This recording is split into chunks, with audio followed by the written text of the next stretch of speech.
22 अप्रैल 2025 की वो काली शाम, जब पहलगाम की खूबसूरत वादियों में बेगुनाह खून बहाया गया। 26 निर्दोष भारतीय पर्यटकों को आतंकवादियों ने गोलियों से भून दिया। भारत मां का सीना छलनी हो गया।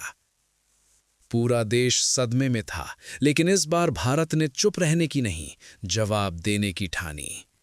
और जो हुआ अगले कुछ दिनों में, उसने पूरी दुनिया को हिला दिया। ये है ऑपरेशन सिंदूर की पूरी कहानी। आज हम आपको बताएंगे ऑपरेशन सिंदूर क्या था, क्यों हुआ, कैसे हुआ और इसके बाद क्या क्या बदल गया। साथ ही जवाब देंगे उन सवालों के जो इंटरनेट पर सबसे ज्यादा सर्च हो रहे हैं। तो चलिए शुरू करते हैं शुरुआत से। पहले समझते हैं वो दर्दनाक घटना जिसने इस सब की नींव रखी। 22 अप्रैल 2025, बैसरन घाटी, पहलगाम, कश्मीर का वो खूबसूरत कोना जो लाखों पर्यटकों का पसंदीदा है। दोपहर करीब 1:30 बजे, जब पर्यटक लंच कर रहे थे और तस्वीरें खिंचवा रहे थे, तभी तबाही आई। द रेजिस्टेंस फ्रंट के आतंकवादियों ने जंगल से निकलकर निहत्थे पर्यटकों पर हमला कर दिया। 26 लोग मारे गए। इनमें ज्यादातर हिंदू पर्यटक थे। कोई बाप था, कोई बेटा, कोई नवविवाहित जोड़ा। एक महिला जिसके पति सामने मारे गए, उसका सिंदूर हमेशा के लिए मिट गया। यही दर्द है सिंदूर नाम के पीछे। द रेजिस्टेंस फ्रंट ये दरअसल लश्कर-ए-तैयबा का ही एक रूप है, जिसे पाकिस्तान में बैठकर चलाया जाता है। ये पहला मौका नहीं था। 2001 संसद हमला, 2008 मुंबई हमला, 2019 पुलवामा, पाकिस्तान का हाथ बार बार सामने आया। पूरे देश में आक्रोश की लहर उठी। सोशल मीडिया पर ऑपरेशन सिंदूर ट्रेंड करने लगा। विपक्ष भी सरकार के साथ खड़ा हो गया। ये पहली बार था जब पूरा भारत एकजुट था। भारत सरकार ने तुरंत कार्रवाई करते हुए सिंधु जल संधि को निलंबित कर दिया। पाकिस्तानी नागरिकों के वीजा रद्द किए गए, व्यापार बंद किया गया और राजनयिक संबंध घटाए गए। लेकिन भारत जानता था कि ये कदम काफी नहीं है। असली जवाब आतंकियों के घर में घुसकर देना होगा। प्रधानमंत्री कार्यालय में एक के बाद एक बैठकें शुरू हो गईं। भारत अब युद्ध नहीं, सटीक सर्जिकल एक्शन की योजना बना रहा था। मंत्रिमंडल सुरक्षा समिति की आपात बैठक बुलाई गई। भारत के प्रधानमंत्री मेज के सिरे पर बैठे थे, चेहरे पर दृढ़ निश्चय। राष्ट्रीय सुरक्षा सलाहकार, जो भारत के सबसे तजुर्बेकार खुफिया अधिकारी माने जाते हैं, को विशेष जिम्मेदारी दी गई। रॉ, भारत की खुफिया एजेंसी ने पहले से ही पाकिस्तान में मौजूद आतंकी ठिकानों की पूरी जानकारी जुटा रखी थी। 9 प्रमुख आतंकी ठिकाने चिन्हित किए गए, पाकिस्तान और पाकिस्तान अधिकृत कश्मीर में। मुरीद के ये लश्कर-ए-तैयबा का सबसे बड़ा ठिकाना था, जो लाहौर के पास स्थित है। बहावलपुर, जैश-ए-मोहम्मद का गढ़, जहां से भारत के खिलाफ सैकड़ों आतंकी ऑपरेशन प्लान किए गए।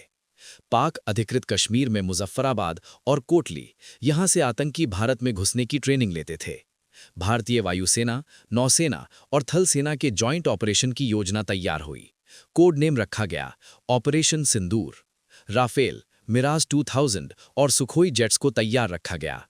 ब्रह्मोस मिसाइलें लोड की गईं।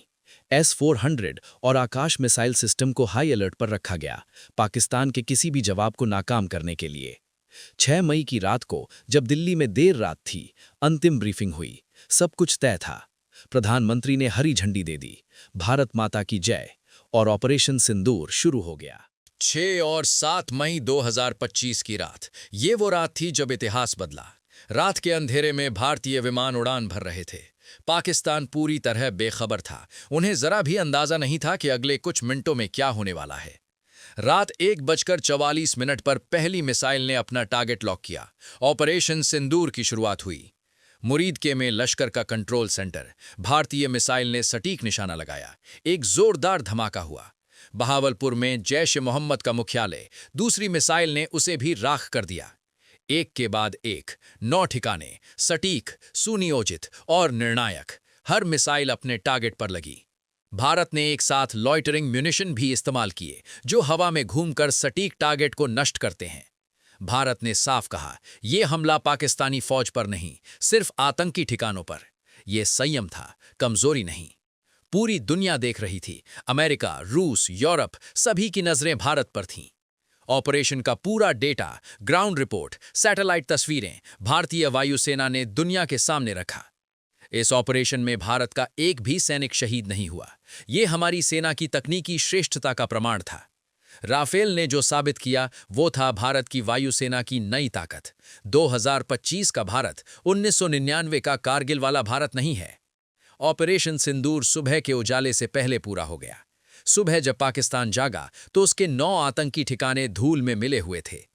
पाकिस्तानी सेना और सरकार में खलबली मच गई। उनके बड़े बड़े नेता मीडिया पर आकर चिल्लाने लगे। पाकिस्तान ने जवाबी कार्रवाई का ऐलान किया और भारतीय सीमा की ओर ड्रोन और मिसाइलें भेजीं। लेकिन भारत का S-400 और आकाश वायु रक्षा तंत्र पूरी तरह तैयार था। एक एक ड्रोन को हवा में ही मार गिराया। पाकिस्तान ने अपने F-16 भेजने की कोशिश की, लेकिन भारतीय राफेल और वायु रक्षा के सामने वो पीछे हट गए। भारत ने जवाबी कार्रवाई में पाकिस्तान के कुछ रडार स्टेशन और एयरबेस भी नष्ट कर दिए। पाकिस्तानी सेना में हड़कंप मच गया। उनके जनरल आपात बैठक में बैठे हुए थे, घबराए हुए। पाकिस्तान ने अपनी परमाणु शक्ति का सांकेतिक हवाला दिया, लेकिन अंतर्राष्ट्रीय समुदाय ने इसे गंभीरता से नहीं लिया। भारत की परमाणु नीति नो फर्स्ट यूज पर वो कायम रहा। भारत ने संयम दिखाया, लेकिन पीछे नहीं हटा। चीन ने पाकिस्तान का साथ देने की कोशिश की, लेकिन भारत ने लद्दाख सीमा पर भी सैन्य तैयारी बढ़ा दी। अमेरिका ने दोनों देशों से संयम बरतने की अपील की, लेकिन साथ ही पाकिस्तान से आतंकवाद पर कार्रवाई का आग्रह किया। अंतर्राष्ट्रीय समुदाय ने माना, भारत ने आतंकवाद के खिलाफ सही कदम उठाया, लेकिन अब तनाव कम करना जरूरी है। 10 मई 2025 को अंतर्राष्ट्रीय दबाव और पाकिस्तान की गुहार के बाद संघर्ष विराम की घोषणा हुई। ये पाकिस्तान की हार थी। वो अपने ही देश में आतंकी ठिकाने नष्ट होते देख रहा था और कुछ नहीं कर पाया। भारत में जश्न का माहौल था। सड़कों पर लोग तिरंगा लेकर निकल पड़े। देश ने अपनी सेना को सलाम किया। भारतीय वायुसेना के जांबाज पायलट जब वापस आए तो उनका स्वागत फूलों की वर्षा से हुआ। प्रधानमंत्री ने राष्ट्र को संबोधित किया। भारत ने आतंकवाद को उसी की भाषा में जवाब दिया है। दुनिया भर में भारत की छवि बदल गई। भारत अब सिर्फ एक बड़ा बाजार नहीं, एक मजबूत सैन्य शक्ति के रूप में उभरा। अब बात करते हैं उन सवालों की जो इंटरनेट पर सबसे ज्यादा वायरल हो रहे हैं। पहला सवाल, ऑपरेशन सिंदूर नाम क्यों रखा गया?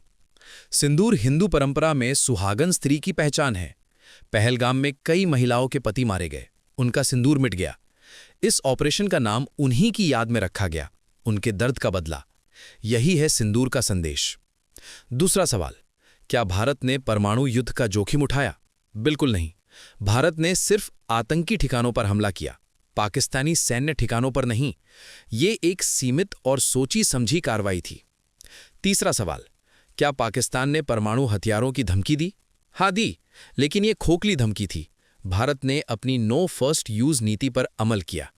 संयम ही असली ताकत होती है। चौथा सवाल, चीन ने क्या किया? चीन ने पाकिस्तान का मौखिक समर्थन किया, लेकिन खुलकर दखल नहीं दिया। भारत ने लद्दाख सीमा पर भी सैन्य तैयारी बढ़ाकर चीन को संदेश दे दिया। भारत 2 मोर्चों पर भी लड़ने के लिए तैयार है। पांचवा सवाल, भारत को क्या मिला इस ऑपरेशन से? 9 आतंकी ठिकाने नष्ट हुए, दुनिया में साख बढ़ी और पाकिस्तान को कड़ा संदेश मिला। छठा सवाल, क्या ये 2016 के सर्जिकल स्ट्राइक से अलग था? हाँ, बहुत। 2016 में सिर्फ LOC के पार, लेकिन इस बार पाकिस्तान के अंदर गहराई में, सैकड़ों किलोमीटर अंदर तक। सातवां सवाल, क्या शांति संभव है अब? भारत शांति चाहता है, लेकिन डर से नहीं, ताकत से। ऑपरेशन सिंदूर सिर्फ एक सैन्य अभियान नहीं था, ये नए भारत का संदेश था। हम अब चुप नहीं रहेंगे, हम माफ नहीं करेंगे। भारत अपने नागरिकों की रक्षा के लिए किसी भी हद तक जाएगा। भारत की सेना ने साबित किया, तकनीक, रणनीति और साहस का संगम, यही है नया भारत। पहलगाम के शहीदों को ये देश कभी नहीं भूलेगा। ऑपरेशन सिंदूर उनका बदला था, उनको सच्ची श्रद्धांजलि। अगर ये वीडियो अच्छा लगा तो लाइक करें, शेयर करें और वर्ल्ड फ्रेम्स चैनल को सब्सक्राइब करें, ताकि ऑपरेशन सिंदूर से जुड़ी और भी जरूरी जानकारी आप तक पहुंचती रहे। जय हिंद, जय भारत।